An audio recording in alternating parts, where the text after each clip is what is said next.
Alright, we just got through firing, well, actually a couple hours ago, but you just got through watching us fire a original pre-ban Steyr AUG SA rifle, often known as the AUG or the AUG A1, because that's basically what the SA is a semi-automatic version of the original A1 that was imported back in the 80s, starting around 1982, running through 1989.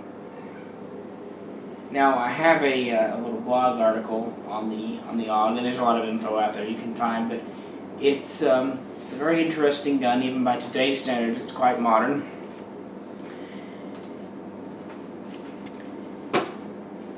Austria originally adopted a version of the FN-FAL known as the STG-58, obviously in 1958, and it was in service firing the 7.62 NATO cartridge.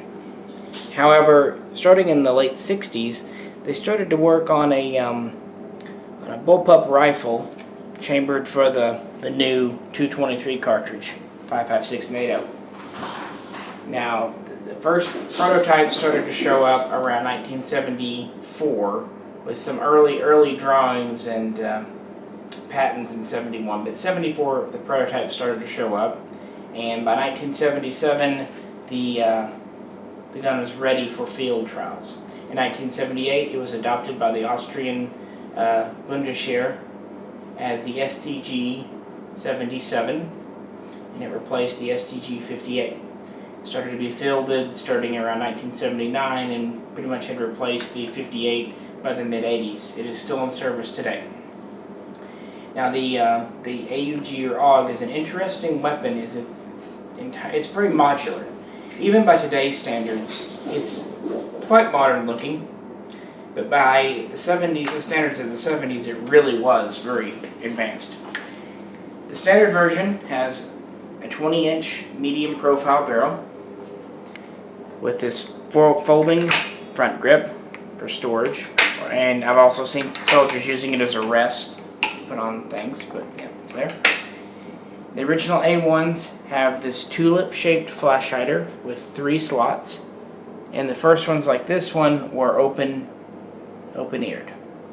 Later they would close it so it wouldn't snag on vegetation and things, much like what they did with the original M16. It has a 1.5 power scope as standard. It's permanently affixed to the receiver housing here. It has lens caps on it right now, but yeah, 1.5 power, fully adjustable for windage and elevation here. It also has backup fixed iron sights here and here.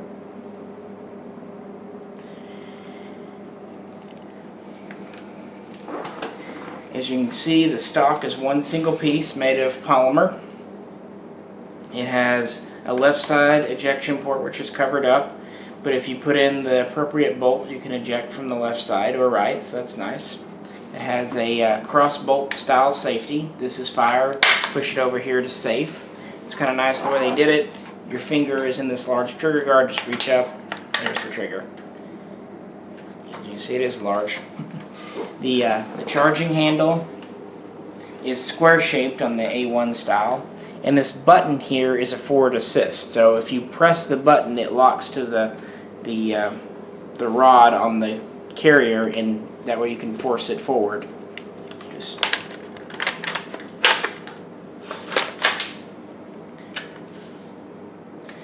This one actually has a very nice trigger for being a bullpup. It's heavy, but not ridiculous, but it breaks cleanly, and there's not a lot of crunch or mush. Now, as this one is an A1 style, it has a last round bolt hold back. Mag's empty, bolts back, but there's no release lever on the side. So to, if you change out mags, press this lever here, it pulls out, then you have to cock it, and it goes forward. Not a big deal because you really don't want the bolt to go forward unless you're putting a fresh mag in or taking the mag out anyway, but there it is. As you can see, the stock is green. That's the standard for most of the guns from the 80s and also what the military adopted. It has a nice rubber butt plate which pulls off, and underneath there's a cleaning kit which has a pull through, some bore brushes, patches, and an oil bottle. Green sling here, adjustable. The sling swivels both rotate 360 degrees.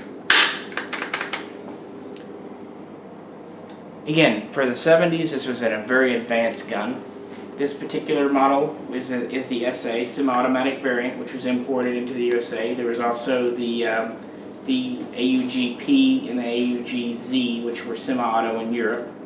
These were banned in 1989, along with many other guns, when George W. Bush Sr. signed an executive order. And that was pretty much it. Looks like they imported 5,000 to 6,000. This is one of the earliest, as it does not have the roller on the bolt. It has the open-eared flash hider and all that. They did import some police carbines in the late 80s with 16-inch barrels and black stocks.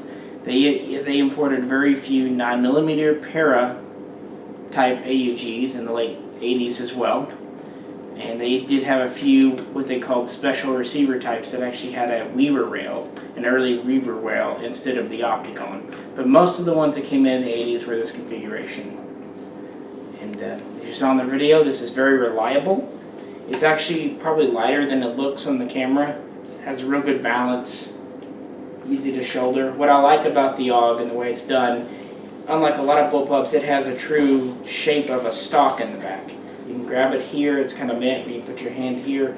It's just the ergonomics are very nice on this gun. But these are very reliable, quite accurate for what they are, and definitely one of the classic 80s guns if you grew up in the 80s like I did, the AUG. Oh, one other thing, this is my fingers here.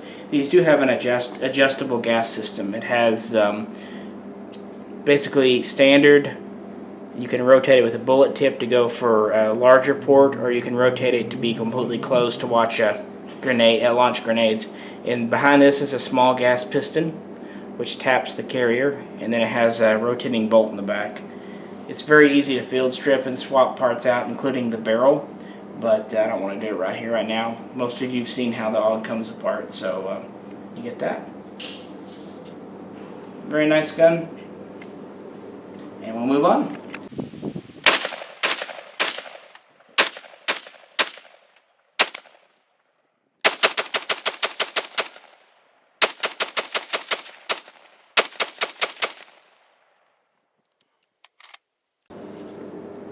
Alright, and the second AUG you just saw shooting is a current production modern Steyr AUG A3 SA. How this carbine came to be is quite an interesting history. The A3, though, start there, was first released by Steyr in 2004, and it's a modernized version of the A1, the original AUG. Most of the parts are interchangeable, actually virtually all of them, like the barrel and the receivers and the stocks all swap around, which is nice. They just did a few things to update it. They still offer it in the same barrel lengths, which the original barrel lengths they launched with were 20, 16, and then there's also a 24-inch heavy for LMG use. Again, you can find all kinds of stuff on the internet about that, so no need to reiterate here. There's also a 14-inch compact barrel. Most of these A3s are coming with 16-inchers, but some can be had with others, and there's a new barrel length, which is 18, which is a popular compromise, and yeah, it's kind of nice. This one has a medium light profile. It tapers down a bit. Still the same adjustable gas system. Obviously the furniture is black now. But yeah, the A3 is just an improved A1. One of the first improvements you'll see is the charging handle is a different shape. And it also folds now, so if you are carrying the gun around and it's against your shoulder, it won't just dig in, it'll fold to the side. Also, when folded, it acts as its forward assist. Of course, now I've done it like this, but if I fold it, it's going to lock to the carrier, and I can't push it forward because it's locked to the carrier. It has a tulip flash hider. but it's enclosed as a lot of the later A2s were, and it also has 5 slots instead of 3. So it's a little bit different. Obviously this has a rail on top instead of the fixed optic. On top of it is a military 1.5 optic. I think it was made by Schmidt and Bender, if I remember correctly. Of course, the little one on top is just a small little red field that I had around through on there. It has a little side rail for a flashlight, good access for the finger. This optic, though, just for a second, it's called the Armored Pickle by some. It is heavy. It's also extremely tough and extremely well made. Even the tool they give you to install and remove it is extremely well made. These plates are even spring loaded, so they don't even rattle around. It's just a very well made, very tough piece of glass. If you couldn't, you might not be able to run it over with a tank and it survive, but you could probably run it over with a Jeep and it would survive. It's solid.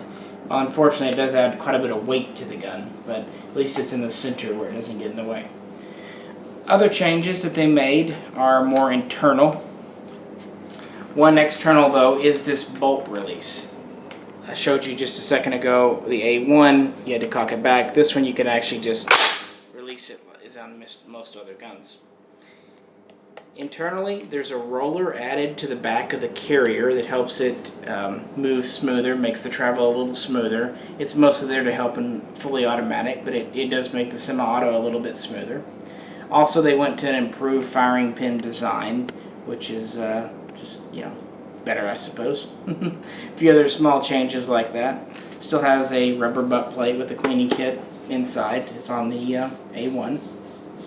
The trigger group is virtually unchanged, as is the mag well, same mag catch. The mags are only very slightly modernized. They have a little bit more of a matte texture to them, but basically the same as always. Now, as far as the semi-automatic AUG in the USA, it is a convoluted history. As I said in the last little clip, they banned them in 1989.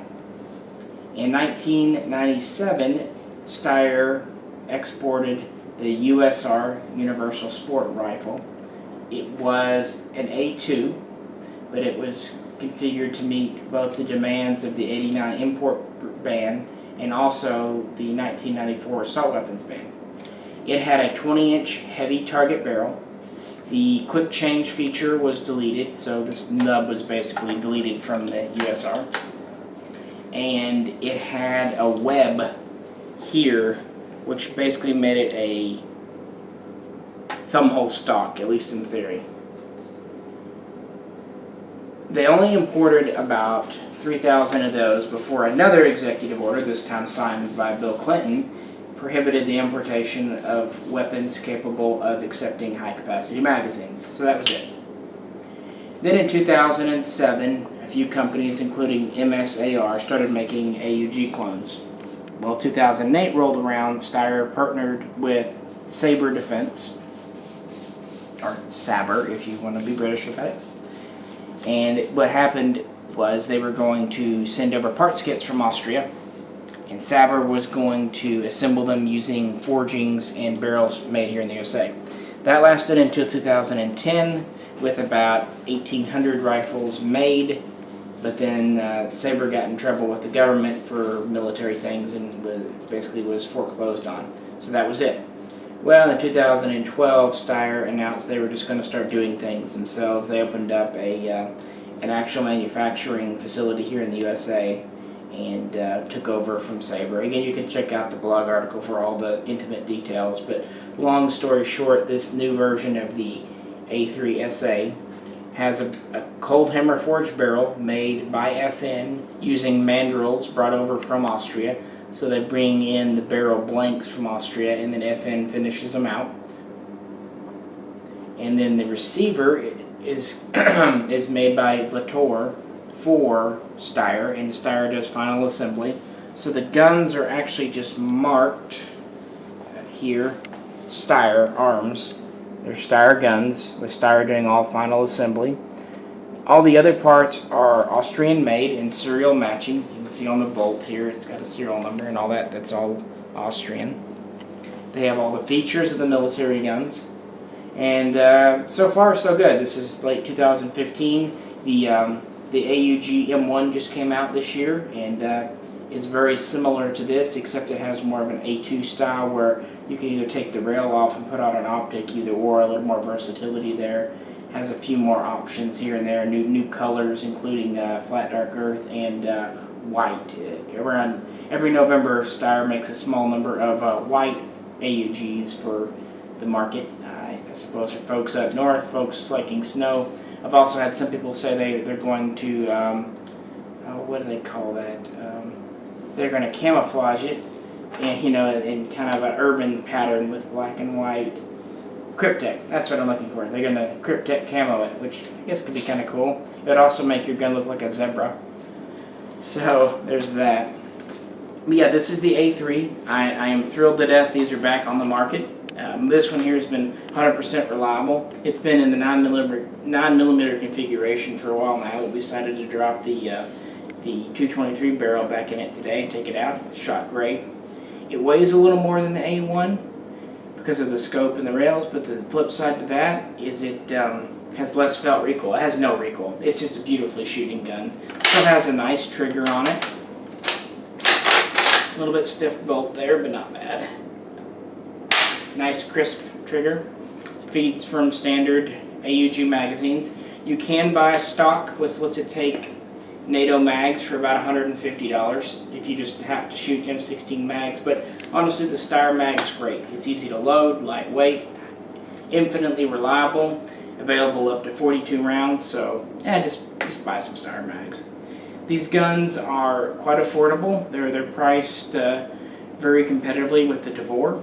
They're around $1,600 to $1,700 depending on exact configuration for a brand new one. And again, they're all officially Steyr with some subcontracted parts, but Steyr does all the final checking and warranty work and all that. So it's as good as we're going to get with all the import bans. I'm glad Steyr has stuck with it and hasn't given up on the American market, because a lot of times the government hasn't been terribly friendly to them. But these are very, very nice guns, and to me, I had a Tavor for a while, more than 2 years, back and forth, AUG Tavor, which is better. In the end, I have to still give it to the AUG. It's a classic, its reliability is top notch, the adjustable gas piston system is nice, the quick change barrels I love, and you can get barrels. They make 16, 18, 20, and 24 inch right now with both 1 in 9 and 1 in 7 twist rates, so that you have options. Also the 9mm conversion kit, which you saw in one of our videos. And again, the new M1s have options. Short rail, long rail, tall rail, short rail, well, low rail, long rail, short rail. And then also 1.5 and 3x power optics. So they're trying. They're giving as many options as they can probably think of. Magazines come 10, 30, 42 rounds. Cleaning kits, slings, all that's available. They are what they are, but in a world full of ARs, if you're wanting something different in 223 that's also extremely compact, I mean, this thing's only about 27 inches long, maybe 28, not very well balanced, feels solid, no rattle to it, just a very good gun. I would highly recommend you check out the AUG, and that's why I own 2, and very happy to own 2. There's very, very few guns I own 2 of, and this is one of them. Alright, and for our final AUG, we've got an A3 M1, which is the new version that came out this year, or released its shot. And as you can tell, this is the limited run. It sounds like they do about 100 every November in white, or some people like to call it the Snow Ghost, but I've just seen AUG literature call it white. The M1 is extremely similar to the A3 you just looked at. The only difference, it has a few more options for the optic or rail.